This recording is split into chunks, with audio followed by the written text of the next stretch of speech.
So I'm in the church grounds in St Thomas, and it's the 19th of April, and this fantastic tree in front of me is an oak. It's actually a turkey oak, so its scientific name is Quercus cerris, and as far as I've seen in Exeter, this is one of the largest specimen turkey oaks that I've come across. It's a lovely tree, so we're going to do a very quick review of this tree so you can get a close look at its trunk, branches, twigs, leaves, and at this time of the year it's actually in flower, so you get to see the catkins as well, which is nice. So let's have a proper look at this lovely tree. So I've been studying this tree for a couple of years now, so I've got plenty of videos and photos which I pop on YouTube and Instagram and all the other social channels.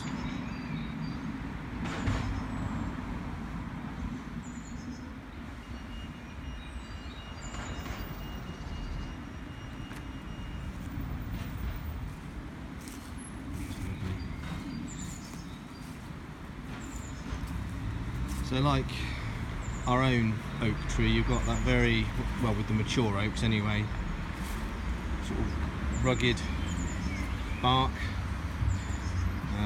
What makes this a lot easier to tell from our own, if you're not sure and it's like winter, so you've got less features to examine, when you actually look at the bark very closely, you've got these very characteristic orange stripes, which is a very key feature of turkey oak.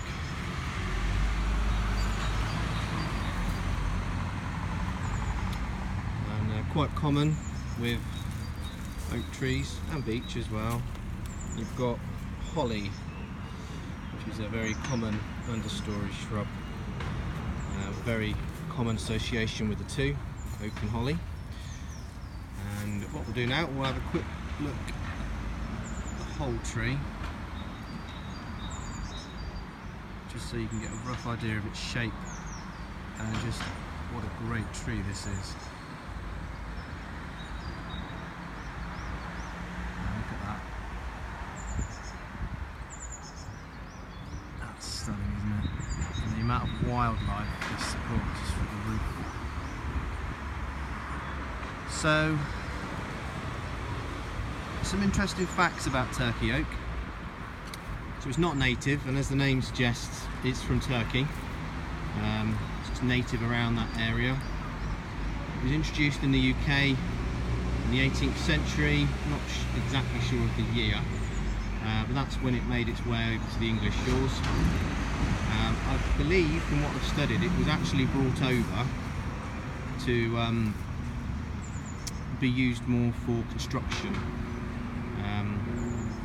As it turns out, although turkey oak grows just as big as our oaks, and I believe it grows faster, the wood is not as superior as English oak. So they brought all these trees over, I believe, for the hope of construction and probably a more quick turnaround for profit, and turns out it didn't go quite to plan. Now the only problem is, when you bring over non-native species, that's not just trees but animals and other creatures as well,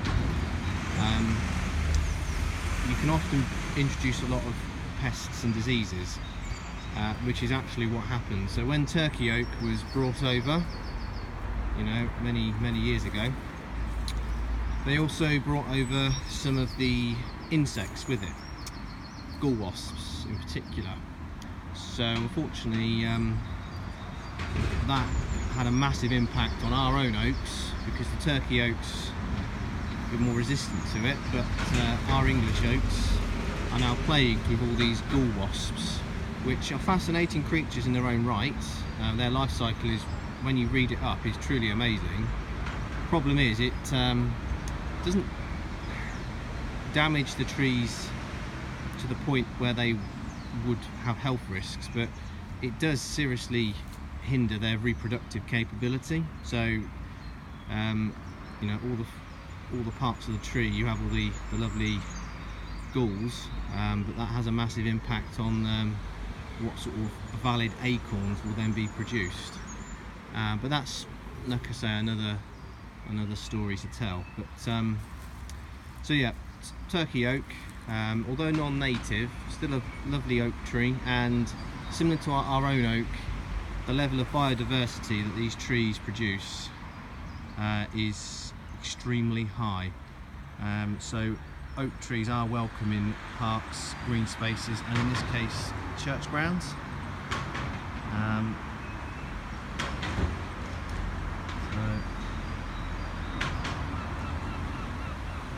According to the Woodland Trust's website, back in 1998 I believe, all of the turkey oaks that were on Ministry of Defence bases were felled. Again, doesn't really go into details to why, but I'm assuming it's because of the problems they cause for our native oaks. As I said, there are quite a few turkey oaks around Exeter. This, as I said, is one of the biggest ones I've seen.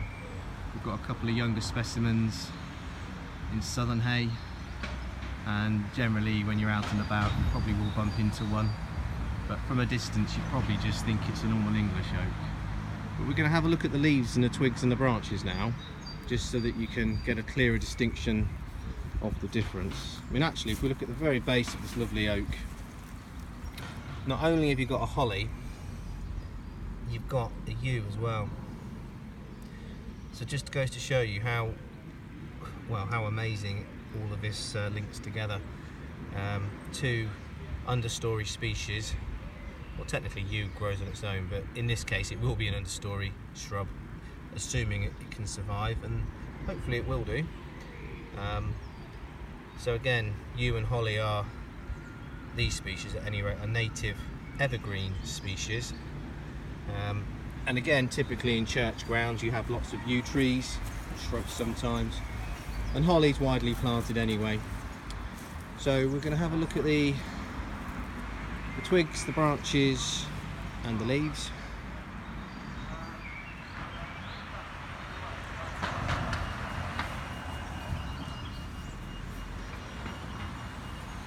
Got a good day for it today. You can probably see all those nice little dangling catkins.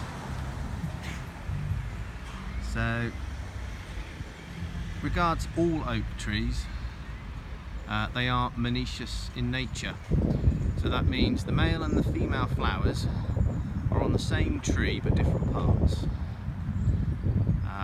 At this time of the year, between sort of late March, April, sometimes early May depending on the weather, etc., will be their flowering season, and they will produce thousands and thousands of flowers. As I said, these ones are actually wind pollinated. That's why you've got these lovely dangling male catkins, and if I can just find some, if I go back to that one, you can clearly see the dangling catkin. Actually, that's not as good as it. There we go.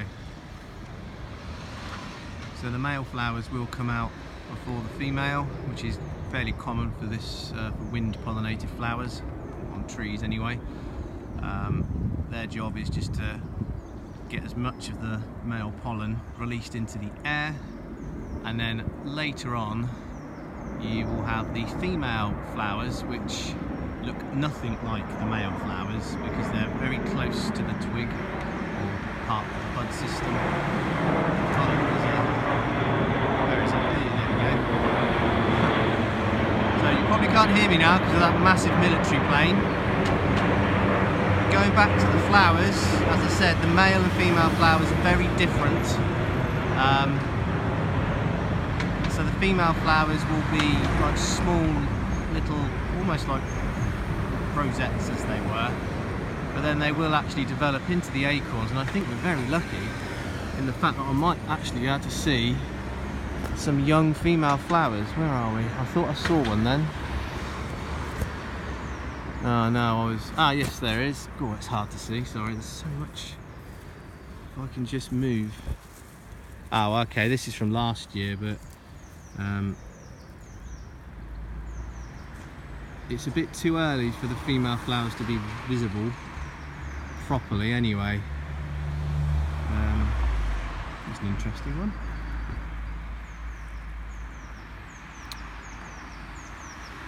Yeah, the leaves, as I said, they are quite different from our English oak leaves. So our English oak leaves have got the characteristic lobed appearance.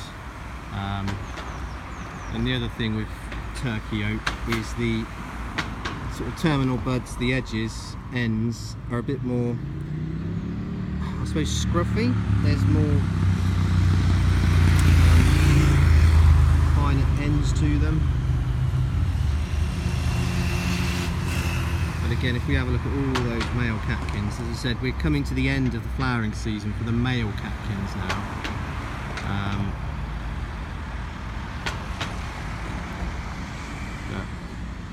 Oh look, we've got some sort of eggs on there. So as I said, you can even have a look at the twigs. I mean, they're covered in lichen. As I said, that's why oaks are very important, because just the amount of the variation of wildlife, small and large, so biodiversity on this is extremely high. As I said, very lucky to have such a large tree here.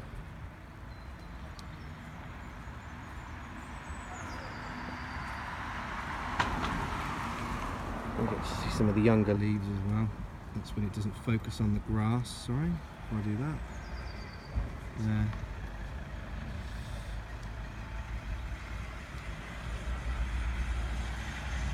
So yeah, hopefully in not too long the female flowers will be visible.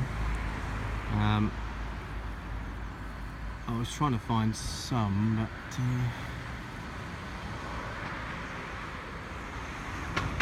lots of buds.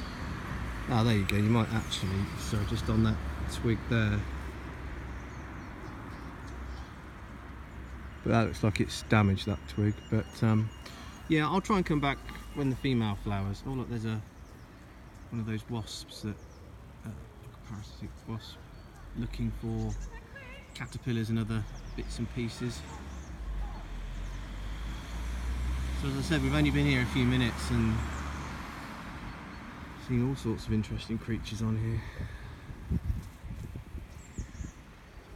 Always stunning. Look, there's also what's left of a bird's nest there. It's unfortunately disintegrated now, or falling apart. So, as I said, that concludes the very short review of Turkey oak. I hope you find it useful. I've got plenty of videos on YouTube and pictures on Instagram and other bits and pieces, so everyone can see what a stunning tree this is and all the other cool facts about it as well. Yeah, very, very lucky. So yeah, if you've got any comments, thoughts, feedback, you know, pop them in the comments on the various YouTube and social media channels. If there's anything you think I've missed, you know, please let me know and I'll try and get it onto the next review, because I'm going to try to review these fantastic trees at their key points of their life. As I said, my research is typically doing short video clips across the year, but occasionally I'd like to do these more detailed videos. But yeah, so like I say, Turkey oak, Quercus cerris, lovely tree. Yeah, thanks again.